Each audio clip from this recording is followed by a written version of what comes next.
되고요. 다 풀어내는 것도요. 여기서 다 풀어내는 것도 다 비틀림, 굽힘, 비틀림, 굽힘. 그리고 그 압력에 대한 개념, 다 적용시키는 거죠. 뭐 새롭게 적용시키는 개념은 거의 없어요. 거의 우리가 알고 있는 개념을 적용시켜서 이제 공식화하는 거죠. 설계 공식을 만들어 보는 겁니다. 이렇게.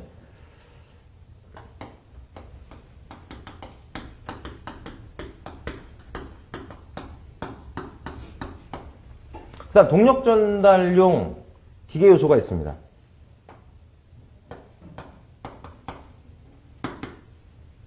동력 전달용 요소 중에는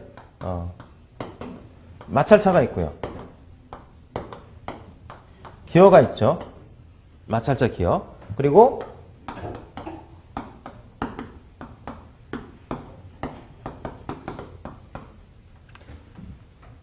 가마걸기 전동장치가 있습니다. 이렇게. 이 가마걸기 전동장치에는 세 가지가 있죠. 벨트가 있고요. 체인이 있고 로프가 있습니다.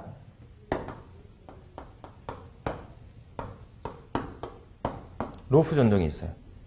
이렇게. 기어는 종류가 여러 가지가 있죠. 기어의 종류에는 스퍼 기어, 헬리컬 기어, 웜 기어, 베벨 기어, 거기에 뭐 유성 기어, 기어 트레인 등등 정리할 것들이 많아요. 이렇게. 그래서 세부적으로 뭐 이렇게 정리하기가 어려워. 기어는 또 이렇게. 이 기어는 반드시 나옵니다. 어떤 기어가 나오느냐가 문제지. 기어는 매번 나온다라고 봐야지 돼요. 가장 나올 가능성이 높은 게 스퍼 기어입니다. 그 다음에 헬리컬 기어라고 생각을 해주면 되겠고, 최근에 지금 몇 년간에 보면 이제 웜 기어에서 그 힘 해석하는 것들이 나오기 시작을 해서 조금 이제 어려워진 부분도 있고, 상대적으로 뭐 유성 기어라든가 이런 것들은 나온 지 꽤 오래됐고, 기어 트레인도 그렇고, 이렇게. 스퍼 기어, 헬리컬 기어를 기본적으로 정리를 해 두시면 되죠. 이렇게. 다 정리를 해드릴 겁니다. 다 정리해 드릴 건데, 자, 그래서 출제될 가능성이 높습니다. 스퍼 기어만 하고 뭐 나머지는 뭐 그냥 가지 뭐 스퍼 기어가 출제 기준이 가장 높다는데 그러지 마시고 꼭 그러고 마음 먹고 가면은 그거 안 나와요. 그렇잖아. 사람이 이거 이래야지라고 마음 먹으면요 50%도 안 돼 사실. 마음 먹은 대로 이게 나오겠지 뭐 이렇게 하면 되겠지 예상해서 맞추면은 뭐 사는 게 쉽지 뭐 어렵겠습니까? 그죠? 어려워. 그럼 성적 다 좋지. 누가 뭐, 그렇잖아. 이렇게. 그래서 정말 이제 운이 찍어서 나오면 운이 따라야 되는 거고. 이렇게. 그 다음에 이제 마찰차도 매번 나올 정도로 이제 나오긴 합니다. 근데 쉬워, 마찰차는. 마찰차는 나왔다 그러면은 뭐 거의 맞아줘야 돼. 맞아줘야 돼. 이렇게. 그런데 이제 매번 나오는 이런 마찰차가 이제 나왔으면 좋겠죠. 나왔으면 좋아요. 이 작년 1회 시험 때 에반스 마찰차라고 하는 게 나와갖고 무단변속 마찰차의 종류 중에 보면 원추형으로 생긴 그 에반스 마찰차라고 하는 게 있는데 그게 나와갖고선들 이제 어려움이 좀 있었는데 그래도 감을 갖고 있는 사람은 풀어요. 무단변속 마찰차에 대한 개념은 이제 얘기를 해주기 때문에 감이 있는 사람들은 이렇게 요소와 요소가 결합이 돼 갖고 서로 운동을 주고받는 거를 잘 생각을 해보면 감이 올 수가 있거든요. 그 감으로 풀면 되는 건데 뭐 새로운 뭐 어떤 뭐 방정식이 요구되고 이런 게 아니라 풀 수가 있는 길이 있습니다. 이렇게. 그래서 항상 뭐 여러분들한테 말씀드리는 거는 2시간이라는 시간이 긴 사람한테는 길고요. 짧은 사람한테는 엄청 짧은 시간이죠. 후다닥 가는 시간입니다. 어떤 사람한테 기냐 그러면 뭐 포기한 사람한테 길겠지.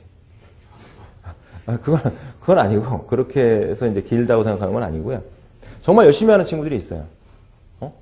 어떤 친구들은 다 풀고 연필로 썼다가 다시 볼펜으로 덮어 써가지고 뭐 또 깨끗하게 지우개로 지우고 뭐하고 2시간 빠듯하게 이제, 하는 사람도 있고, 그냥 대충 눈으로만 공부한 사람은 가가지고 쓸래니까 이게 손이 안 움직이죠. 머리로는 가는데 이게 손이 안 따라와 주니까 또 시간이 모자란 친구들도 있고, 머리로도 잘 따라와주고 손으로 푸는 것도 연습을 많이 한 사람들은 시간이 남는다는 거예요. 시간이 30분이 남든 뭐 20분이 남든 남아. 검토 다 하고든 시간이 남아. 그런 사람이 있는가 하면 어떤 사람은 그 60, 70%밖에 못 풀고선 시간이 모자라서 다 못 풀고 나왔다는 사람도 있고, 어떤 친구는 다 했는데 이제 깨끗하게 하려고 이제 말씀드렸듯이 연필로 썼다가 볼펜으로 덮어쓰고서 지우개로 깨끗이 지우다가 시간이 모자라서 마지막 한두 문제 못 지우고 나왔네. 못 지우고 나왔어도 티가 잘 안 나면은 이제 채점하는 사람이 모르고 그냥 채점해 주면은 뭐 또 운이 따르는 거죠. 근데 연필로 쓴 거는 채점의 대상에서 그 제외합니다. 채점을 해주지 않아요. 그 문제는. 푸는 게 맞아도. 그래서 볼펜으로 깨끗이 적어야 되는데, 그래서 뭐 시간이 모자란 사람들도 있고. 이 가말비 전동 장치에서는요, 이 체인이 나올 확률이 가장 높습니다. 그 다음에 벨트. 벨트는 이제 V벨트가, 평벨트, V벨트 두 가지가 있죠. 나올 확률이 있고, 로프는 이거는 어쩌다가 나와요. 로프는 어쩌다가 나오기 때문에 이거 먼저 준비할 필요는 없습니다. 이렇게 체인, 벨트 먼저 정리를 좀 해주시고, 그러니까 마찰자, 기어, 체인, 벨트 이 부분은 꼭 정리를 해줘야지 되고, 정리해서 빨리 끝내야 돼. 동력 전달 장치는 그다지 어렵지 않습니다. 내용은 뭐 많지만 어렵지 않습니다. 그러니까 빨리 정리하면서 끝내야 돼. 축 정리하면서 끝내야 돼. 베어링도 마찬가지죠. 정리하면서 끝내야 돼. 공식을 해야 되고, 축이음은 좀 이제 잘 나오진 않는다고 했으니까 먼저 뭐 서둘러서 끝낼 필요는 없죠. 끝내긴 끝내야 되지만. 이렇게. 자, 그 다음에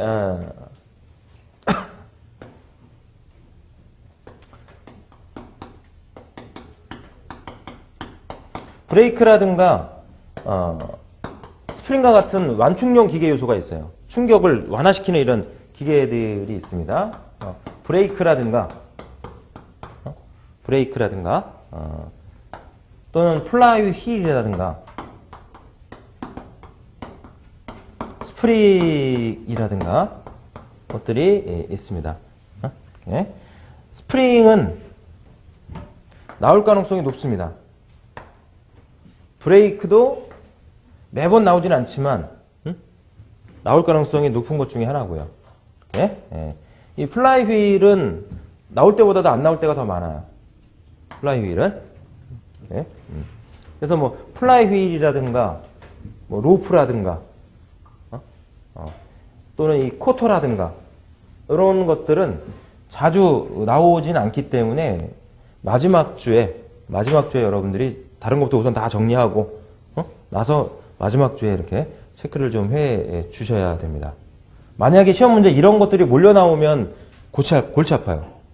이런 것들이 잘 안 나오는 것들이 막 몰려서 나오는 경우가 있어. 그런 경우는 이제 점수가 낮아져요. 다 준비한 사람들은 상관이 없겠지만, 그리고 이제 스프링의 종류에도 여러 가지가 있어요. 가장 많이 나오는 건 이제 코일 스프링이고요. 코일 스프링이고, 그리고 과거에 비해서 좀 출제 빈도가 높아졌습니다. 겹판 스프링이 한 번씩 출제가 됩니다. 그리고 작년에 처음 나왔던 것 중에 하나가 이제 재작년이네요. 재작년에 원주 코일 스프링. 원주 코일 스프링이 나왔는데 원주 코일 스프링이라고 하는 그 구조를 알면은 풀 수는 있는 그런 문제로 보여져요. 코일 스프링이랑 공식이 거의 같아. 원주 코일 스프링도. 이렇게. 네, 그렇기 때문에 이제 문제는 이제 부분 점수가 안 준다라고 하는 게 이제 가장 큰 단점이죠. 부분 점수를 안 주더라도 부분 점수를 주면은 이제 아는 것들 적용이 이렇게 풀면 되겠다 싶어 갖고 풀어놓은 것들이 맞으면 이제 부분 점수라도 좀 얻을 수가 있는데. 자, 코일 스프링을 확실하게 정리를 해두셔야 되고요. 원초 코일 스프링은 이제 막 한 번 나왔기 때문에 뭐 연속해서 나올 가능성은 희박하죠. 희박합니다. 그러니까 뭐 원초 코일 스프링은 가볍게 보면 되고. 이렇게 해서 원톱 코일 스프링, 그 다음에 겹판 스프링 정리를 해주시면 됩니다. 브레이크 쪽에서는 블록 브레이크, 밴드 브레이크가 있습니다. 블록 브레이크, 밴드 브레이크가 그것만 있는 건 아닌데 그 두 가지 우선 정리를 해 주시면 되겠고, 그 다음에 이제 간 설계가, 파이프 설계가 있어요. 파이프 설계가 있습니다. 간이음, 뭐, 관계 요소 설계, 뭐, 이렇게 표현을 할 수도 있는데, 뭐, 다른 거는 거의 안 나오고요. 이 간 파이프 설계가 이제 나옵니다. 보통 그 얇은 파이프 설계에 관련된 문제가 나와요.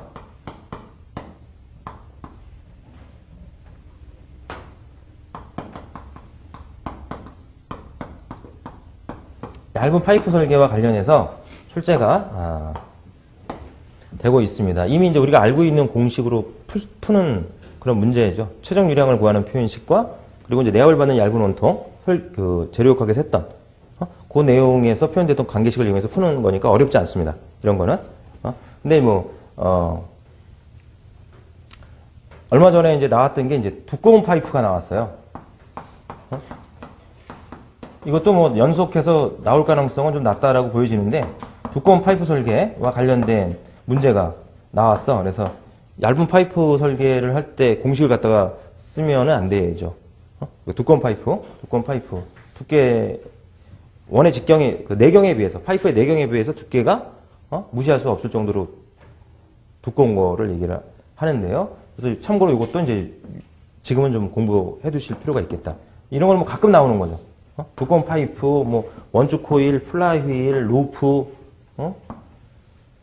그다음 뭐 쿼터, 등등은 가끔 나오는 거니까 거의 이제 마지막 주에, 아니면 시험 보기 뭐 하루나 이틀 전에 공부하시면 되고, 지금 제가 별표화 해드리는 거, 그리고 삼각형 표현해 드린 거 우선 이제 여러분들이 딱 정리를 해서 끝내야 돼. 빨리 끝내시고, 그 다음에 이제 남은 시간 이용해서 가끔 나오는 거 한번 정리해 주시고, 그러면서 기출문제 이제 쭉 풀어서, 시간 내에, 2시간 내에 여러분들이 문제, 다 풀어낼 수 있도록 이렇게 해 주시면은, 되죠. 이렇게. 전체적으로 우리가,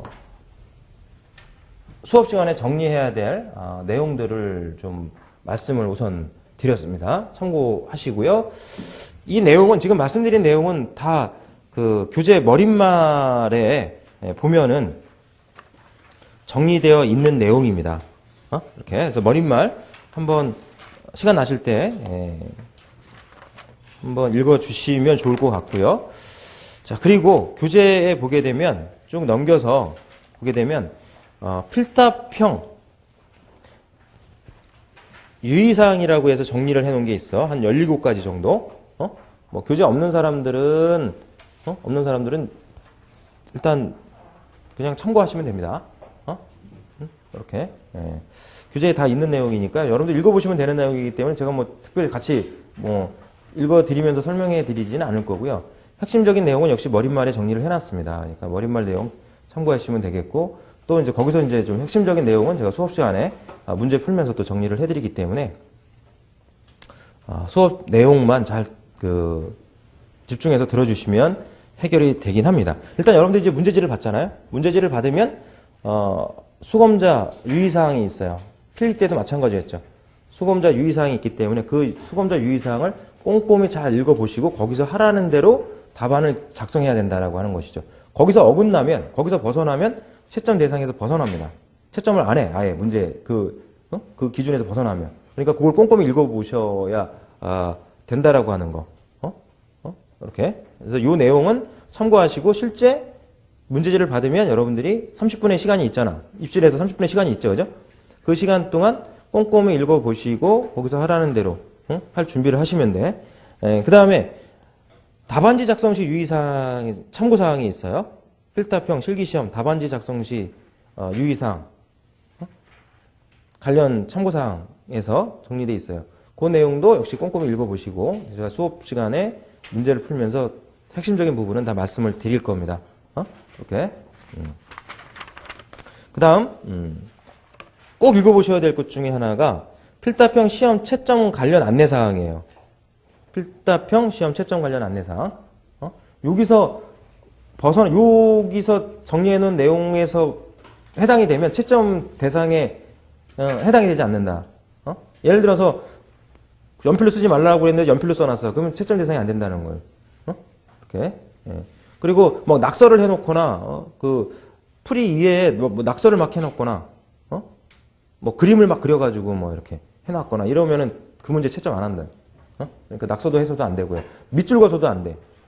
해답 정답 해가 답란이 있는데 답을 써야 되는데 답에다가 이렇게 뭐 박스아웃 해주고 뭐 그리고 색깔 볼펜 색상 볼펜을 쓰는데 여러 가지 색상을 사용하면 안 됩니다. 한 가지 색상 검정색 또는 청색인데요. 검정색을 사용하세요. 이렇게 검정색 볼펜만을 사용하는데 거기에 뭐 답이다라고 해서 빨간색으로 쫙 밑줄 그어놓고 뭐 예쁘게 뭐 별표해주고 뭐 이러면 안 된다는 거예요. 그러면 채점을 하지 않습니다. 그 문제는 뭐 그런 내용이야. 그 다음에 이제 마지막으로 부분 점수 관련 사항. 제가 지금 그 말씀드렸던 그 부분 점수 이게 아주 지금은 합격하는데 아주 중요한 포인트다 이게. 부분 점수를 안 준다. 부분 점수가 주는 문제인지 안 주는 문제인지를 여러분들이 판단할 수 있는 게 바로 이 내용이에요. 그래서 부분 점수 관련 사항.